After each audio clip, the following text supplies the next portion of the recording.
Okay guys, as per promise, I'm going to run through a very quick simulation with yourselves to show you exactly how things could be understood by doing this, and what the benefits may be in terms of understanding market structure, and how you could also do top-down analysis.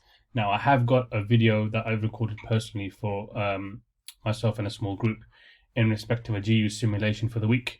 I will now roughly explain top-down analysis and then run through exactly what you'd want to do to try and implement that. So in essence, what you want to try and do is actually work down from the higher time frame down to lower time frames. This is what a basic top-down analysis is.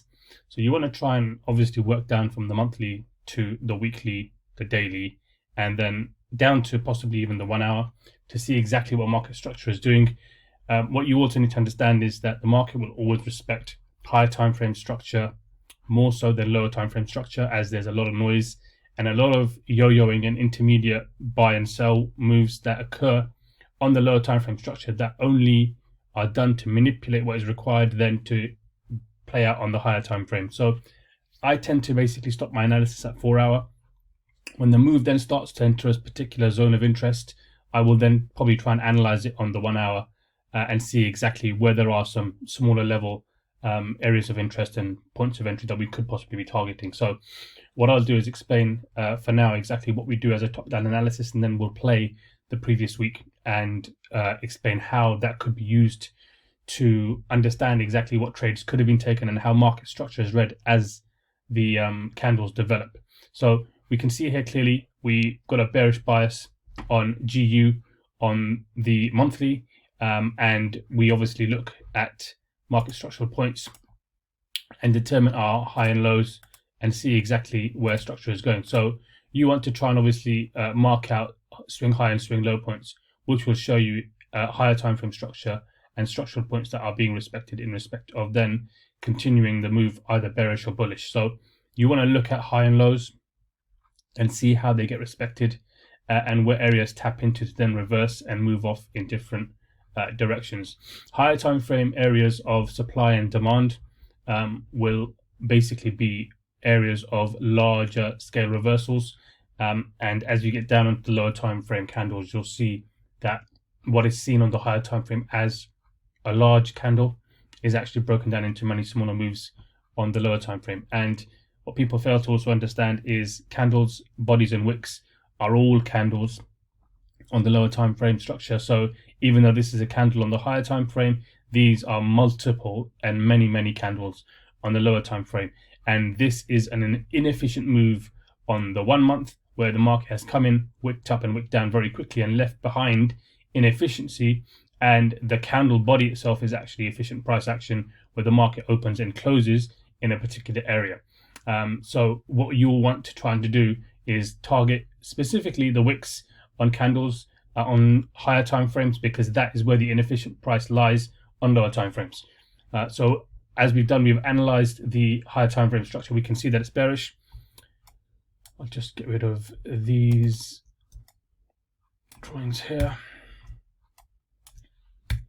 And we then work our way down onto the weekly, see exactly where we are in terms of structure. We can see that this is still overall bearish structure, even though the market comes and it creates varying levels of lower highs and higher lows and lower lows.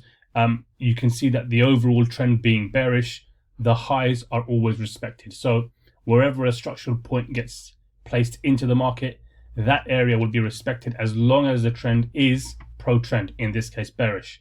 Once the structural point gets broken, we then want to look and see whether there's a confirmation that that point is holding or the market is reversing the other way. For example, at this point here, we can see we've got a higher high at this point, which was respected. Further down, it got broken. We've got a lower high. We're then expecting a lower high to be created up here. So we've got lower high, lower low, higher high, lower low, lower high to this high, and then it continues to respect. What the market then does, it breaks structure to the upside with this move up here, which disrespects this previous structural point that was placed in the market. We then look for confirmation of that bullish move, which gets created here. It breaks above this structural point. However, this move is now respecting the previous structural point, which is high up here, and then it reverses the other way, and then it continues to respect. So it's just a complex pullback which took out a previous existing lower high here with a higher high at this point. However, the market then rejected off the point before that, and it continued the trend.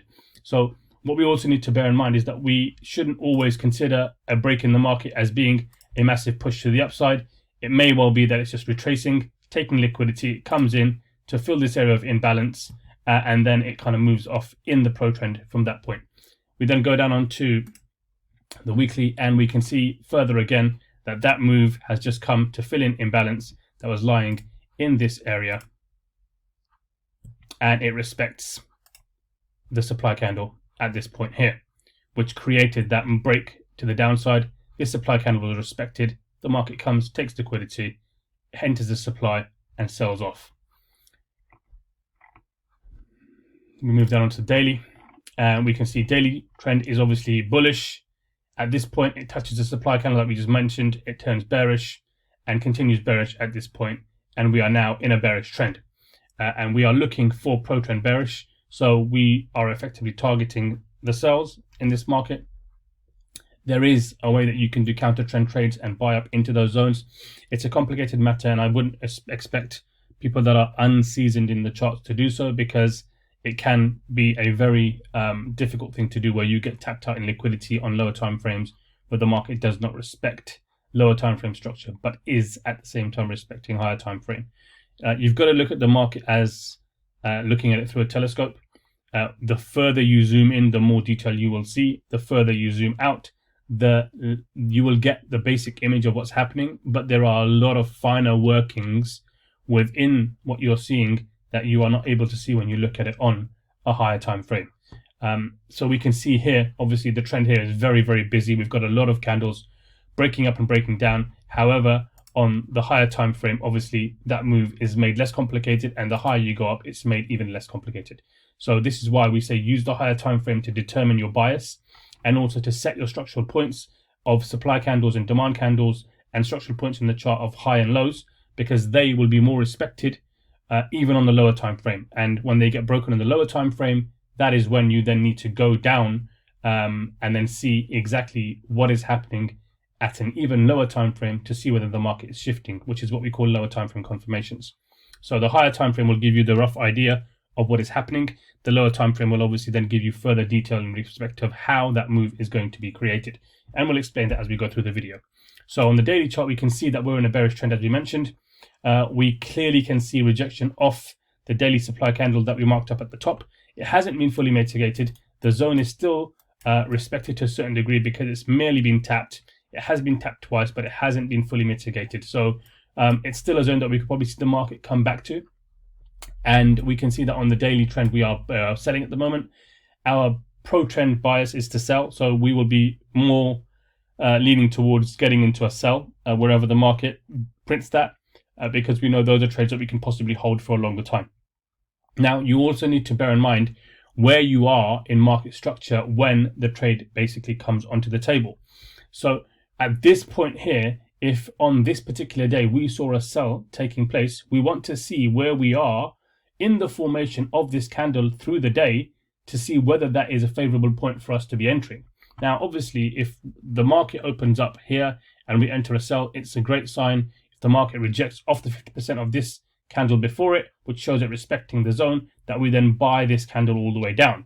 And then we just see what happens the following day, and we continue to buy down until the market prints structure in the opposite direction for us. That's when we know that we can get out the trade.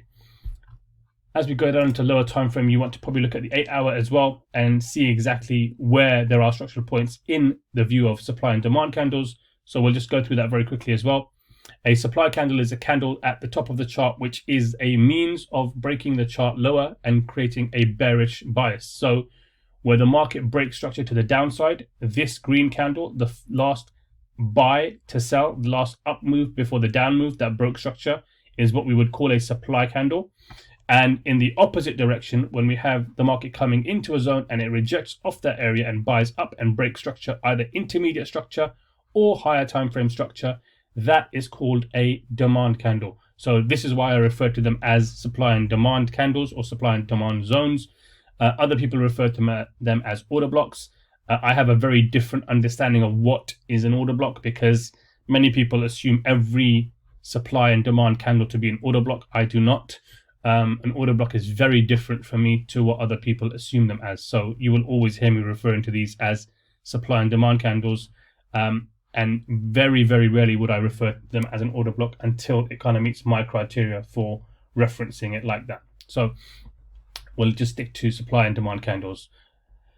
Okay, so we've seen break of structure to the downside here. Structure broke down. This to us then is an important zone that we would be reviewing in our analysis for this forecast of the week ahead.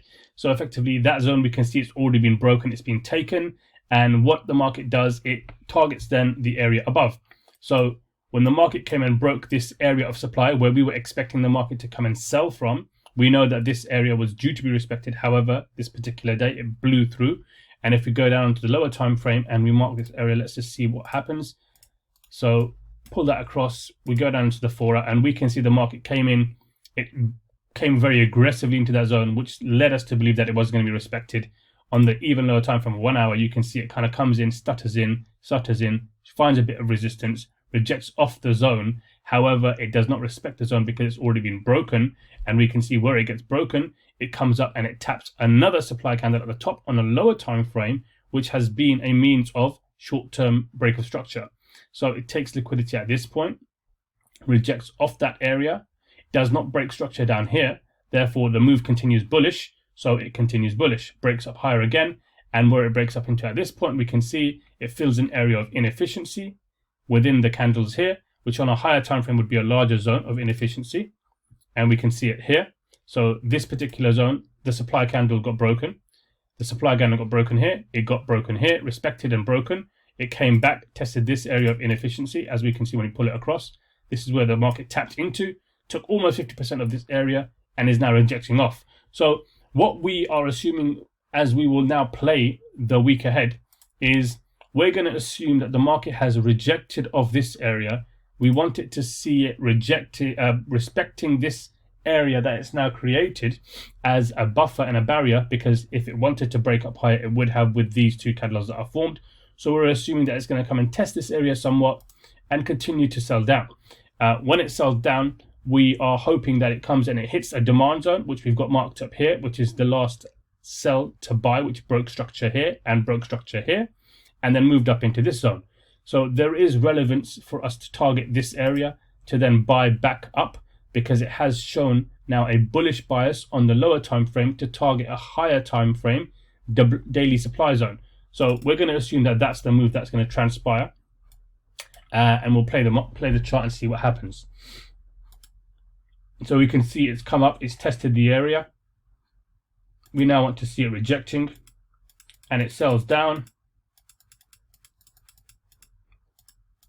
and it continues higher. So what's happened is we can see that the market has not come down to the demand zone. It's actually taken an inefficient level that lies here and targeted that instead. So where we see the market start rejecting at this point, it has followed our bias. We'll remove that. It's come in, taken an inefficient level, filled in 50% of the imbalance, which is what a lot of people fail to actually consider. They just look at supply and demand candles and think they are the only points in which the market will move. This is basically what some people would term as a fair value gap as well. It's filling in inefficient price, and you can see the market comes and takes approximately 50% of this area and then moves in the opposite direction. What you want to do is when the market starts breaking down and it starts reacting to a certain level, go down onto the lower time frame, see why it's doing that, and the reason for that move will become clear. So we can see that we're probably anticipating on the lower time frame for there to also possibly be a demand candle here somewhere where the market reacted off, and there you go, boom. So there is a demand candle at this point, which is induced demand into the chart as part of the larger move, where the market comes, respects this candle, liquidates it, and then moves off in the other direction.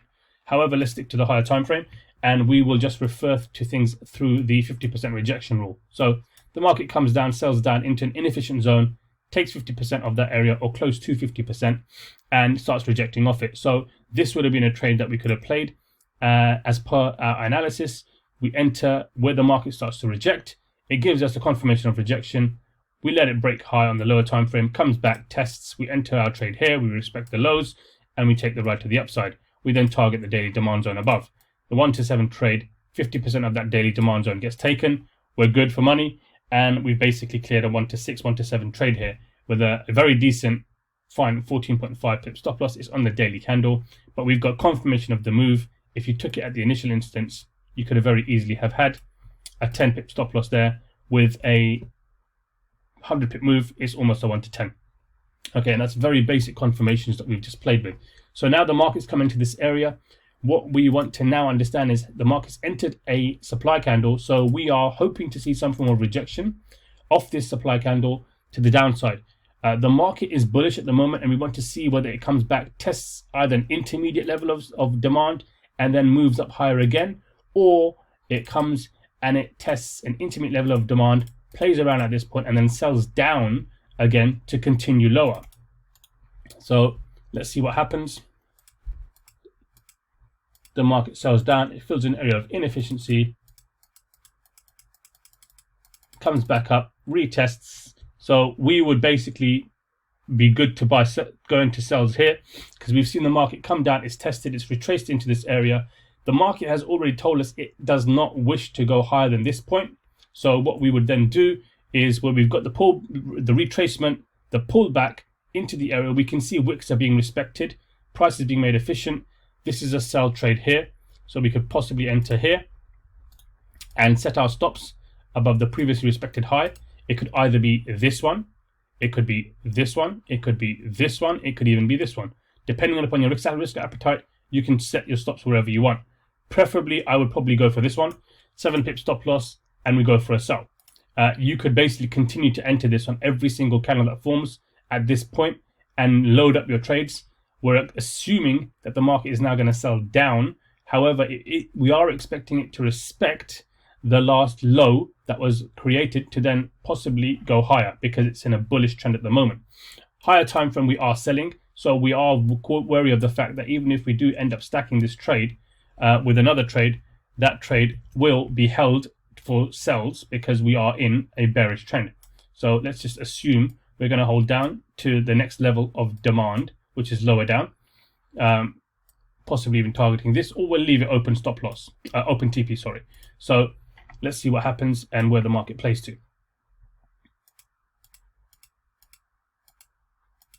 Okay, so the market comes down, rejects off another area of inefficiency here, and when we go down to the lower time frame, we can see that it taps a demand candle here, and it moves off the other way.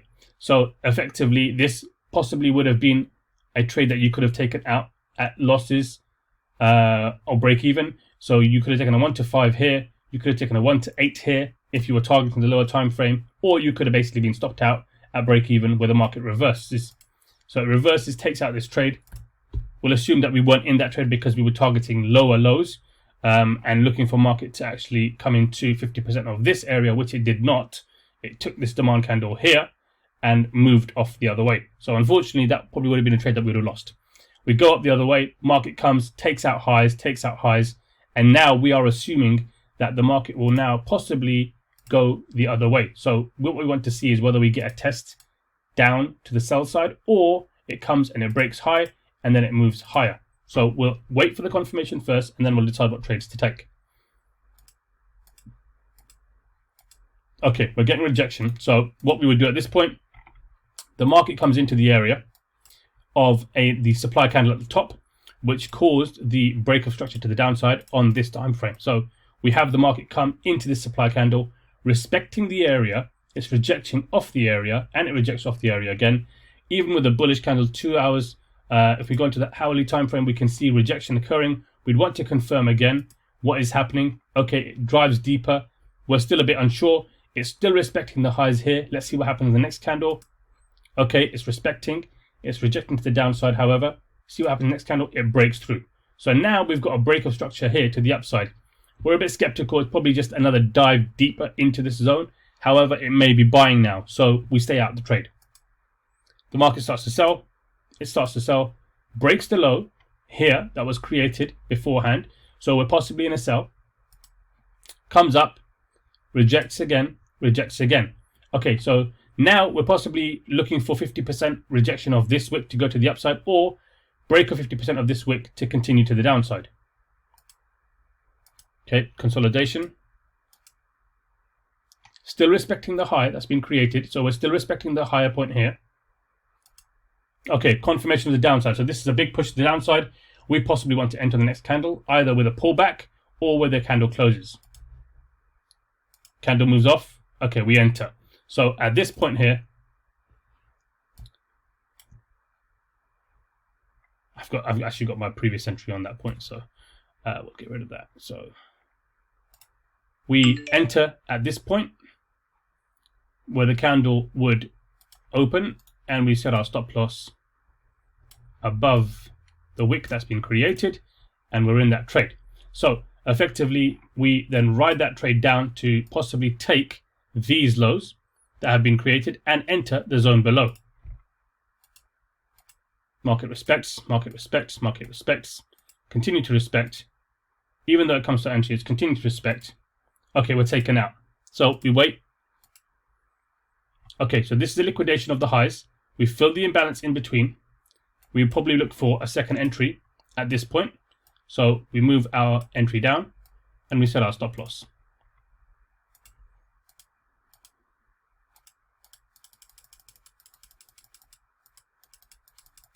Market continues to respect. Okay, and that's where we are. So effectively, had we set our stop loss at the entry of that zone, we would have been okay, because that is a higher time frame demand candle, and this would have been a 1 to 7 trade that we would have basically won. We would have lost on 2 trades, I believe, that we entered, and we would have basically got a 1 to 5R return on our money for this previous week. So that's basically how you want to run a simulation, understand what's happening with the market, and place trades as they develop. Obviously, there's a lot more happening on the lower time frame. I didn't want to complicate it too much, but I hope the overall strategy of trying to read candle structure and market structure becomes clear with this. As with everything, if you have any questions, please do fire me a message on Instagram, and I'd be more than happy to run through things and explain it to you. Hope it's been helpful. Speak to you in the next one.